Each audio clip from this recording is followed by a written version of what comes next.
Exercise 7, Oxford. Good afternoon, everyone. Today, I'd like to tell you a little bit about the history of Oxford. Oxford has been a town for many centuries. The first written records of its existence date from before 912. Oxford University began to establish itself in the middle of the 12th century, and by 1300, there were already 1,500 students. At this time, Oxford was a wealthy town. But by the middle of the 14th century, it was poorer because of a decline in trade and because of the terrible plague, which killed many people in England. Relations between the students and the townspeople were very unfriendly, and there was often fighting in the streets. On the 10th of February, 1355, a battle began which lasted 2 days. 62 students were killed. The townspeople were punished for this. One of the punishments was that the university was given control of the town for nearly 600 years. Nowadays, there are about 12,000 students in Oxford, and the university and the town live happily side by side. The Oxford English Dictionary is well known to students of English everywhere. It contains approximately 5 million entries, and there are 13 volumes, including a supplement. Some of the words are special Oxford words. For example, bulldog in Oxford is the name given to university policemen who wear bowler hats and sometimes patrol the streets at night. They are very fast runners. Punt is a word often used in both Oxford and Cambridge. It refers to a flat-bottomed boat with sloping ends, which is moved by pushing a long pole in the water. Exercise 8. Controlling concentration. Good morning, Susan. Come in. Good morning, Alan. What can I do for you? I've come for some advice. I'm a first-year student. I want to know how to control my concentration to study. That's a good question.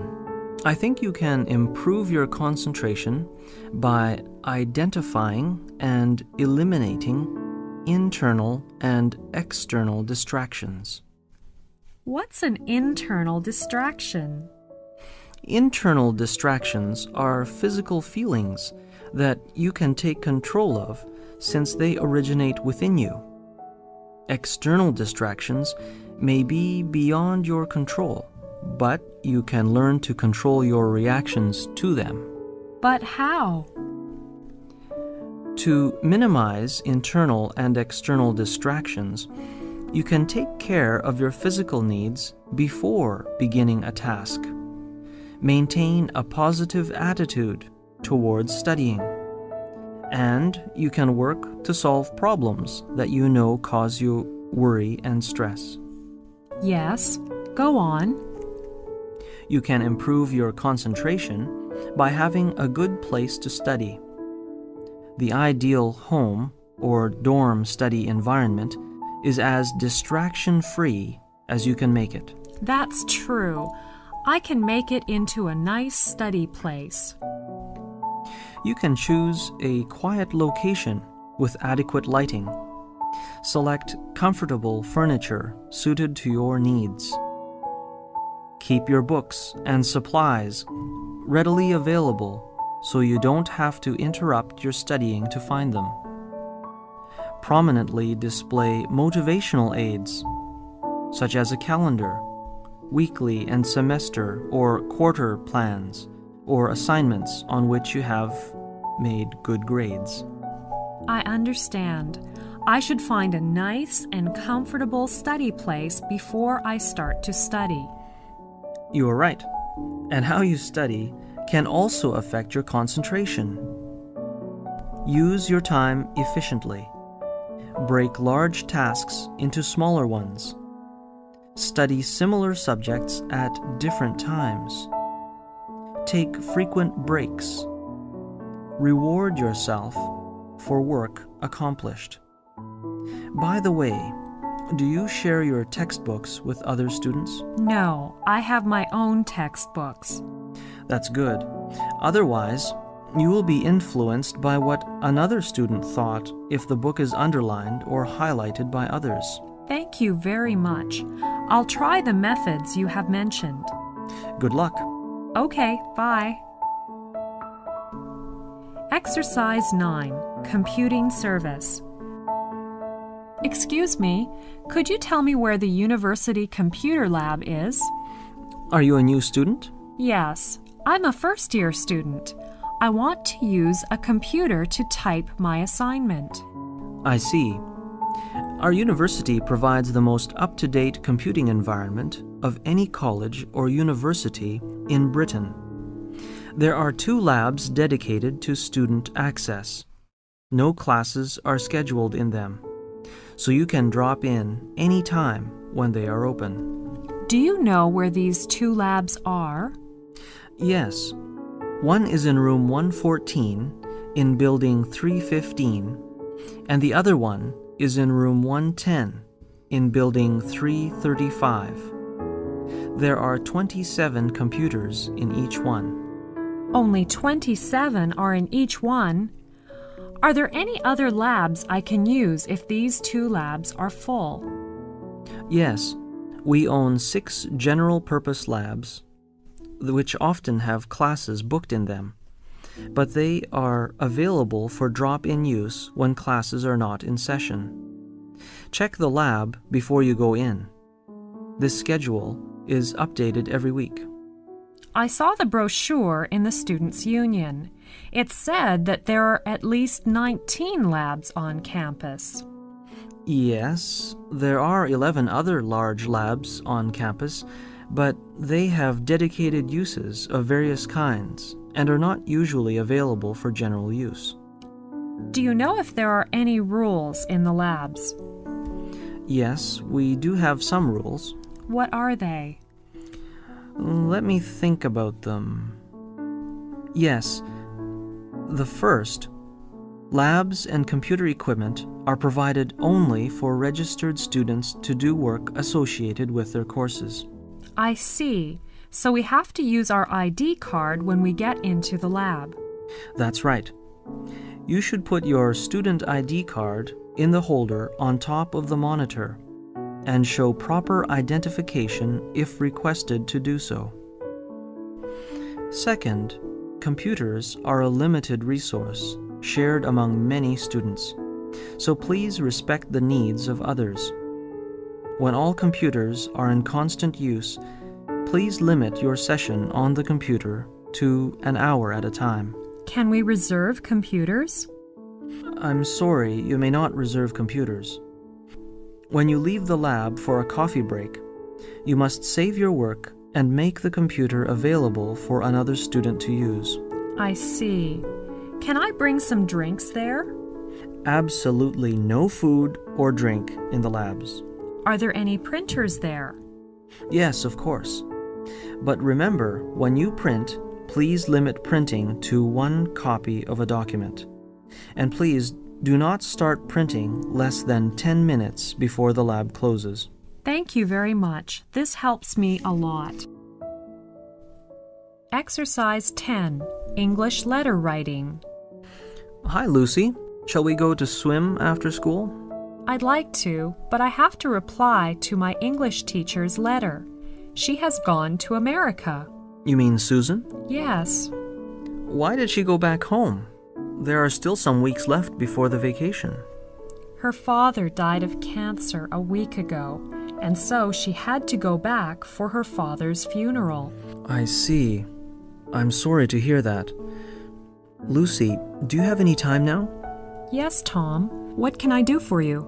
I want to write a letter to my friend Bob. He went back to England yesterday and left his address for me, but I'm not sure how to write it. Okay. You know, English letter writing is different from Chinese writing. You should write your address in the top right-hand corner and write the date immediately below your address. Today is the 28th of March, 2002, so you should write the date below your address. That's really so different. We usually write the sender's address at the bottom of the letter, or write it on the left corner of the envelope. Yes, that's right. Remember, don't write your name before your address.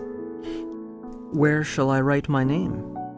You should write it at the end of the letter. I see. Then, you should write the recipient's name and address on the left-hand side of the page.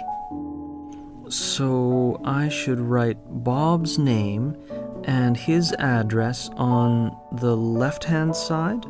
Yes, that is the formal way when you write business letters or official letters. But you don't need to write Bob's name and his address in an informal letter. Okay. What else? You must use Dear Sir or Dear Madam only when you don't know the person's name. How do I begin when I write to Bob? You should use his name directly. In the custom of English letter writing, don't begin with Dear Friend. I see. After that, I can start my writing. Is that right? Yes, you should begin the letter on the left-hand side, a little way inside the margin. At the end of your letter, write a short final sentence on a separate line. What should I write for the last sentence? Usually, people write like this: I'm looking forward to hearing from you soon, or I hope to hear from you soon. Then, end with Yours faithfully if you began with Dear Sir or Madam. In formal letters, if you begin with Dear Mr. X, you should end with Yours sincerely. I see. Don't use Dear Sir or Madam with Yours sincerely, or Dear Mr. X with Yours faithfully. But what shall I use for Bob's letter? You can use yours, best wishes, or love in informal letters depending on how well you know the person. Thank you very much for the help. With pleasure. I have to go now. See you soon. Goodbye. Exercise 11. How to become a confident student. Good morning, everyone, and welcome to our regular lecture on college study issues. This series of lectures is organized by the International Students Office. We want to help you, the students of this university, to cope well with the study and social life here. This series of lectures is designed to help you discover the ways in which you learn most easily and most enjoyably, and help you define your own goals and preferences as you embark on your college career and look ahead to life and work in the future.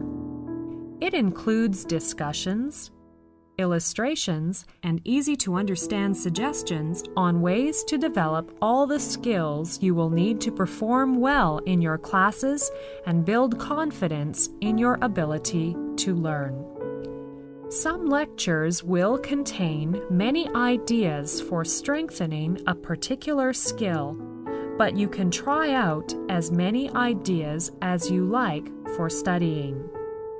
And also, you can adapt the ideas in the lectures to suit your own needs and personal learning style. Many students want to know how to be a confident student. It's a good question. Strategies for becoming a confident and successful student include making use of the 4 keys to success in college discussed in this lecture. 1. To assess your academic strengths and weaknesses. 2. To discover and use your learning style. 3. To sharpen your thinking and study skills. 4. to adapt to others' styles. Let's talk about the first one.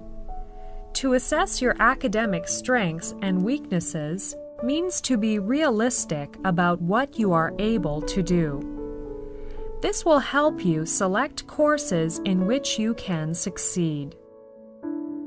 This is the most important key when you enter college. The second key is to discover and use your learning style. This is another important key to your success. Use your 5 senses to help you take in information accurately and remember what you learn. Let your body's reactions tell you when you are most alert. Then try to plan your schedule accordingly. Know which learning environment you prefer, but be willing to adapt to others. Increase your level of motivation by developing an internal focus of control. A third key to your success in college is your effort to develop critical thinking and study skills. Making decisions, solving problems, using creativity, processing information, and reasoning logically are critical thinking skills involved in studying. All the important study skills you will need to develop or improve, such as how to take notes, listen effectively, read with greater comprehension, and prepare for and take tests, are covered in the next lectures. The fourth key is your willingness to adapt to your instructor's teaching styles. If you make an honest effort to learn, no matter how an instructor approaches a subject, then you will make efficient use of class time and develop good relations with your instructors.